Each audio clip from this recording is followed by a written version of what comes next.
furtuu mootummaa biyya Itoophiyaa jedhamtu kun nu harka galeera. Make gaaffiin kiyya si galee waa'ee furtuu waa'ee danqaraa bilisoomneerra. Gaaffii gabaabaan si gaafadhaa. Jawaari rakkoo uummata Oromoo dubbataa jira dhimma kan akkamittiin ilaalta? Kun waan gaarii. Hin deeggartaa Jawaariin waan inni gochaa jiru? Hin deeggaru. Baay'ee galatoomii waan Jawaar gochaa jiru waan gaariidha garuu waan gaarii hin deeggaruu jette fayyaa ta'e. Gaaffii lammaffaan siif qaba. Waan Jawaar barreessaa jiru jala buuteetu deebii laattaa fi Facebook irratti. Eenyuun bakka buuteeti yeroo deebii laattu?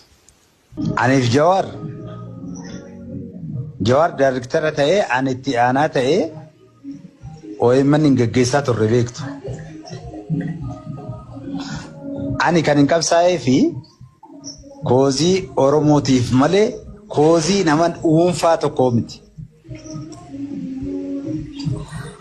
Leencoo wajjin hojjedheera Abaaboo keessatti. Daawud wajjin hojjedheera Abaaboo keessatti. Miseensa ani hanga irratti dhaaba paartii kam keessattuu miseensa ta'e Abaaboo malee kan biraan qabu. Garuu innaan qabsaa'u an koozii Oromoof hin qabsaa'e malee nama dhuunfaa achi ol baasuu gadi buusuu maalii miti. Kanuma. Gaaffiin kiyya garuu Jawaariif yeroo deebii laattu eenyuun bakka buuteetiin sin jedhu? Akka dammaqaatti akka Jawaaritti waliin hojjennetti akka hooggana OMN'tti deebii kenna. Okay. Jawaar bara 2018 deebii laattaa jechuudha sanni bara hooggana OMN ture. Jawaar har'aaf miti. Yeroo sanarraa kaasee aniif inni waliin turre waan ta'eef anaa fi Jawaar caala namni wal beeku hin jiru. Gaaffiin kiyya taanu ati amma miseensa paartii kamiiti? Paartii kamiyyuu miti.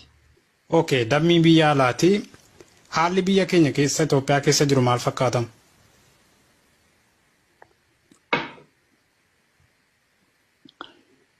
Akka Oromootti. Haala biyya sanaan jedhu Oromoon maal fakkaata tun taane haalli biyya sana keessa jiru maal fakkaata? Haalli biyya kana keessa jiru haala gaan. Haala Itoophiyaan keessa jirtuutti si gaafadheen garuu gaaffiin kiyya tokko. Ati gaaffii sirrii gaafachaa jirta. Ayya deebis rakkoon hin jiru. Amma haala Itoophiyaan keessa jirtu si gaafanne kan namaaf dubbachuu sodaatti. Haalli Itoophiyaan keessa jirtu. Ammatti dhagaarra.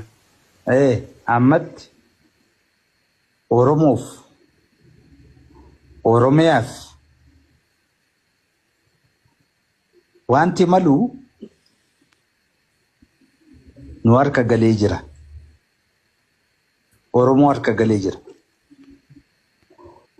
Isa kana hubachuu dhiisuun abbaan akkatti hubatutti jira. Ati qaama sana keessaa tokko? Nan deeggaraa malee. Ati lammii biyya alaa taatee akkamitti hiree uummata keenyaa murteessuudhaaf? Deeggaraadhaan. Waan kanatti gaafatamummaa fudhatte? An deeggaraadha. Ani qaama waan kanaati jettee deeggaraatti deebitee amma tole. Mee wanta gaarii waggaa ja'an kana keessatti hojjettan diinagdee irratti, dippiloomaasii irratti, nageenya irratti, barnoota irratti. Hanqinoota hedduu jira. Qabxii tokko lama nuu kaa'e. Waan gaarii hojjettan hanqina tun taane waan gaarii hojjettan. Kan isaan hojjetan jedhi malee ani keessa hin jiru beeki. An deeggaraa keessa hin jiru jechaa jirta bare. Okay, isaan immoo maal hojjetan nurka galeeraa jette nuu yeroo jettu keessa jirta. Okay, keessa hin jiru jette kabiraa goote amma immoo isaaniin iyyuu. Wanta gaarii isaan hojjetanii waan amma jedhe irratti diinagdee irratti nageenya irratti dippiloomaasii biyya keessaaf alaa irratti waan hojjetamee nuuf himi. Gaaffii gaariidha. Nu tokkoffaa irratti akka Oromootti waggaa 150 booda aangoo Oromoon Itoophiyaa bulchuu keessatti exercise godhaa jiru yeroo jalqabaatiif. Itoophiyaa kana kaleessa Oromootu ijaaree jechaa jira. Oromoonni jaareera garuu naareeshinii dubbii kee dammaan qabee ture la waan waggaa jaansi gaafadhee waan waggaa 150 achi deebitee dubbii keetu warra kutaa bari tokkoffaa Oromoon kan inni biyya bulchuu calqabee reefuudhaa jetta achi deebitee immoo kanaan durayyuu Oromootu biyya kana ijaaree jetta amma waan waldhaa kana haasa'uu dhiisiiti waan waggaa jaasii nuyi waan waggaa 150 seenaa waliin barannee waliin dubbifnee kitaaba isaatu jira seenaa sin gaafanne amma waan paartii ati deeggaraa jirtu kun waggaa jaa keessatti haadha Oromoof abbaa Oromoof barataa Oromoof barsiisaa Oromoof gaaffii Oromoon irratti wareegame kanat azmaraa dhaqeen irratti qabsaa ture jettu garaa kee miti saba kee biyya kee qabsaa turte yoo ta'e wanta gaarii waggaa jaa keessatti gama dippiloomaasiin diinagdeen gaaffii Oromoon qabu irrattis nageenya irrattis wanta gaarii ta'e nuu deebisii jenne waan waggaa 150 achi hin deemin.